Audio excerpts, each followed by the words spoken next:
బయటపడినటువంటి నకిలీ మద్యపు డంపులు ఫ్యాక్టరీల వ్యవహారం రాష్ట్ర ప్రతిష్టని దేశవ్యాప్తంగా బజారు పాలు కావడంతో మిథున్ రెడ్డి గారు దీనిపైన సిబిఐ విచారణ జరపాలని కోరిన కొన్ని గంటల్లోనే చంద్రబాబు నాయుడు గారు సిట్ను ఏర్పాటు చేయడం, రాష్ట్రంలో ఉన్నటువంటి అధికారులతోనే సిట్ను ఏర్పాటు చేయడం, ఆ సిట్ అధికారులు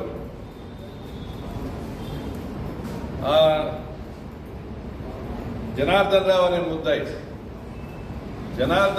ముద్దాయి అతని వాంగ్మూలం ఏదైతే ఇంట్రాగేషన్లోనూ ఇన్వెస్టిగేషన్లోనూ అతని వాంగ్మూలం ఏదైతే ఇచ్చినారో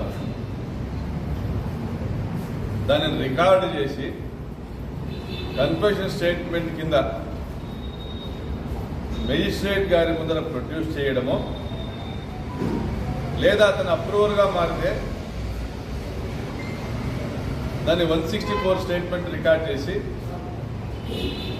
కోర్టులో ప్రొడ్యూస్ చేయడము, తర్వాత మీడియా ముందర హాజరు పెట్టడము జరిగి ఉండాలి.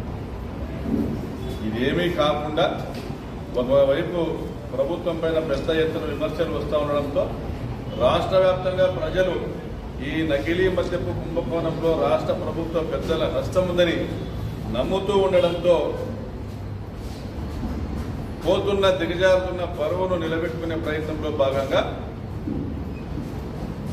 ప్రతిపక్షం పైన బురద వేసే ఉద్దేశంతో అతను మాట్లాడినట్లుగా, జనార్దన్ రావు మాట్లాడినట్లుగా ఒక వీడియోను రిలీజ్ చేయడం జరిగింది. మరి సిట్ అధికారులు ఇన్వెస్టిగేషన్ మొత్తాన్ని వీడియో రిలీజ్ చేస్తారా?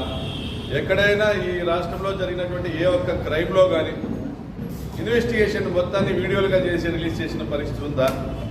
మరి ఎవరికి ప్రయోజనాలు చేకూర్చడం కోసము? మరి దీంట్లో జోగి రమేష్ గారికి సంబంధం ఉంది అని ఆయన చెప్తేనే చేసినాను అని మాట్లాడుతున్న జనార్దన్ రావు ఇచ్చిన స్టేట్మెంట్ ఆధారంగా, కన్ఫెషన్ ఆధారంగా అది కోర్టు ఫస్ట్ ప్రొడ్యూస్ చేయాలి.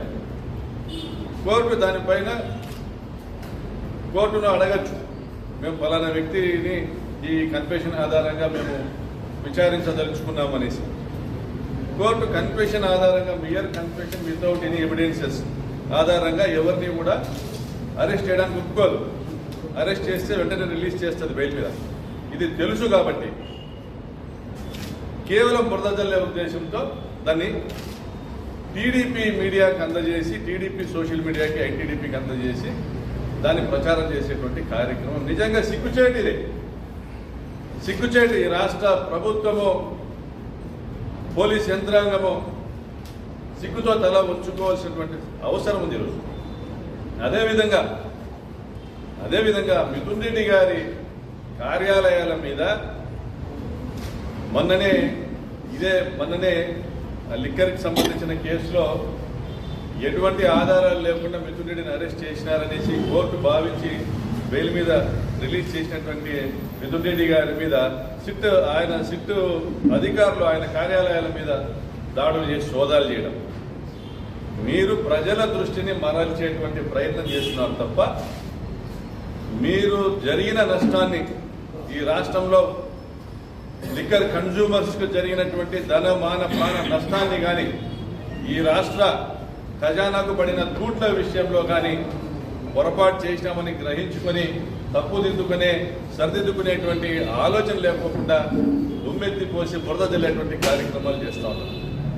ఇది చాలా అన్యాయం. ఎందుకంటే 14-19లో చంద్రబాబు గారు ముఖ్యమంత్రి, 70,000 కోట్ల రూపాయలు అబ్కారీ ఆదాయం, అంటే ఎక్సైజ్ నుంచి, లిక్కర్ నుంచి వచ్చినటువంటి ఆదాయం.